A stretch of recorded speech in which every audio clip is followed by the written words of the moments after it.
Welcome to Vlog 16, April 2023. I'll start with reflections on the early 2020s. What do you think of the decade so far? If you divide the 3,653 days of the decade into three, you get 1,217.67 days, and that means at 1,700 hours BST on Tuesday, we will be exactly a third of the way through the 2020s, and arguably we will move from the early 20s to the mid-20s. I think the early 20s will be remembered mainly for the COVID pandemic, the cost of living crisis, and more manifestations of the climate crisis and continuing geopolitical upheaval. Also, perhaps some major advances in technology, such as ChatGPT. This weekend is a bank holiday in Great Britain, and in May we're getting an extra public holiday to celebrate the coronation of King Charles III. Central London's already full of barriers, and there are plenty of flags and banners commemorating the occasion, and there seem to be lots of posters for street parties and other events. As with everything in this country, there's a divide. There's a lot of people who are not bothered at all about the coronation. Some people are quite excited by it. I think it's a historical event, and I'm certainly going to enjoy the extra day off. Coming up, there's also the Eurovision Song Contest being hosted in Liverpool this year. I'm quite excited by that. Sadly, the war is still raging in Ukraine, and so the winners weren't able to host the show. That's why the UK is going to hold the event. I hope to either see it with friends or maybe at the cinema. I haven't yet decided. I haven't actually heard any of the entries yet for this year. Still, in April, it was the Easter holidays, and I went back to Wales. I got a chance to recharge my batteries and an opportunity to watch a few more films. So I have more films than usual to talk about. Probably too much, too long a video. I've decided I've got a few films that I plan to give an individual video for. Where'd You Go, Bernadette? Brian and Charles, I thought was really funny, excellent film. Blithe Spirit, The Garden Left Behind. That was really brilliant film as well, and will get its own episode. However, there are a few films that I will talk about now. The first one is Harold and Maude, 1971. This is an unlikely friendship that develops between Harold, played by Bud Cort, a suicidal young man, and Maude, played by Ruth Gordon, a septuagenarian, actually 79 years old, going on 80. They meet up at a funeral and somehow strike a close friendship. And whilst I found some of the early scenes, which were quite gruesome, quite difficult to watch, they involved Harold. It was almost like he had 9 lives. There's some sort of artistic license in the film, and so it doesn't necessarily make sense, but it's almost like this imagination who really wants to end it all and perhaps imagines it. This element of Harold's life is countered by a strong life-affirming element provided by Maude's spirit of living life to the full, and this rubs off on Harold. For instance, they give the cops the runaround. There is just a lot of comedic verve as they get to spend a week really enjoying each other's company as friends and get up to mischief. I suppose it gives a new dimension to Harold's life when he is just so obsessed with finishing his short life before he meets Maude. There's probably more to the film that I could perhaps at some point watch again. It was one of those films from the 20th century that when I posted up on Facebook that I was going to watch, it got a few likes from friends who had seen it. A few films I see really provoke comments from friends who've seen it, who recommend it, and this was one of them. I thought, oh great, I could probably look into it some more, but those are my initial thoughts anyway. I'll score it 7.5, 7.5 out of 10. Phantom of the Open.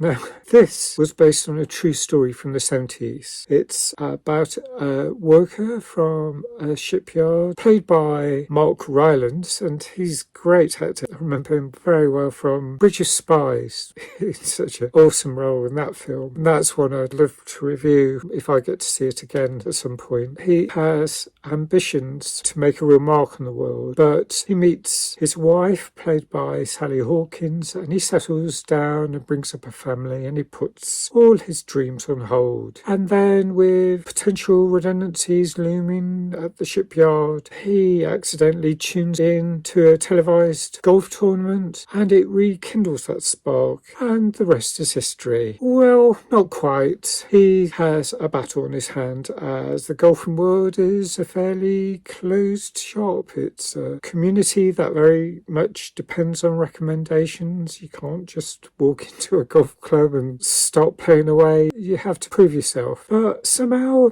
it seems he gets a lucky break and things might be going his way. And he's very much supported by family members, most of his immediate family, including his wife, and the 70s answer to Jedward. They were doing dance moves that I didn't think were around in the 70s, but I looked it up and it appears that some of them were way back then. And it's really got some fine moments of hilarious farce, such as when he meets Seve Ballesteros in the changing room and his Spanish response is not quite what he thinks it would be.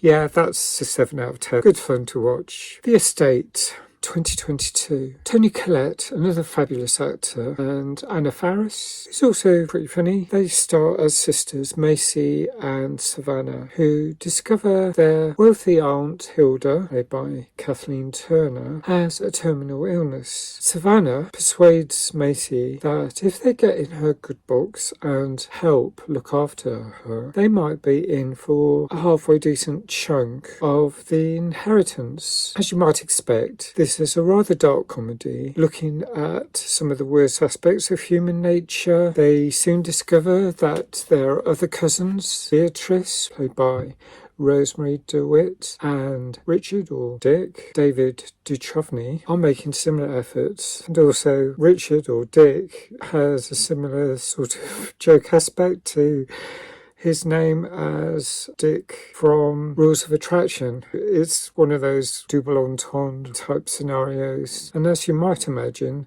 there are a lot of unseemly, undignified squabbling and, in fact, full-on fights ensuing during the course of this film. It was very funny. I enjoyed it a lot, but oh gosh, weren't there some awful moments to squirm to? In a minor but slightly convoluted subplot, the protagonist sisters even have to co-opt their younger sister, Ellen, played by Kayla Monteroso Meyer, into a nefarious ruse that will get them out of the pickle that one of Savannah's warped ideas created in the first place. Over the years, I have been to a few wakes, and they are solemn events, as are the funerals, but I can think of at least one occasion at a funeral of a long-time friend. There was some brewing resentment between some people in the wider family of that person who think that the will in question was unfair to them, and it just is so unpleasant to observe. And actually, this whole scenario reminds me of the anti-hero video by Taylor Swift. There's a really amusing interlude in that song where she imagines her grown-up children fighting when her last will and testament are revealed. Yeah, you need humour sometimes. Anyway, I digress, but this film definitely gets a solid 7.5 out of 10, as it distracted me. That's sometimes why I really like to and want to immerse myself in a film. It did the job that particular night. Emily the Criminal, 2022. Aubrey Plaza, one of my favourite actors of the present day, stars as the eponymous Emily, a young woman struggling with her finances and working in the hospitality sector. A co-worker gives her a tip, a possible solution to her money woes, and she sees it as a possible way out of the everyday drudgery that she despises. However, it does come with a price, as although the people running the scams she joins in with explain that she will be breaking the law, they say it won't be dangerous. Economical with the truth. Whilst the rewards get better, the potential risks could prove very costly to her. If she was in an invidious situation to start with, things seem to get a whole lot worse. But She does think on her feet. She's really good at that. This Emily character, that might be her saving grace. I'll give it 8.5, 8.5 out of 10. Watership Down, 1978. That I think I will talk about sometime soon, as I found out more about it after watching it. I was slightly confused when I found out a bit about the way the BBFC rated it, unclassified. So I think I'll talk about that and give a whole episode. However, I will talk about another film I saw in the cinema, which was Air 2023. This stars Matt Damon as Sonny Vaccaro, a sales executive who is under pressure to deliver at Nike. The charts are going sideways, heading the wrong way, and Phil Knight, played by Ben Affleck, who is the CEO of Nike, is not best pleased. However, Sonny has a brainwave whilst watching the young upcoming basketball star Michael Jordan, played by Damian Young. He shows Rob Strasser, played by Jason Bateman, the video and explains his plan. But it is an uphill struggle, as he needs to convince Jordan's parents, when he's still a teenager at this point, I don't know, 17, 18 years old, something like that. Dolores Jordan, played by the formidable Viola Davis, his mother, needs a lot of persuasion because she needs to understand why partnering with Nike will be a very good move for her son. And she is one smart cookie, and she drives a seriously hard bargain. I really enjoyed Air. I think I'll score it 7 out of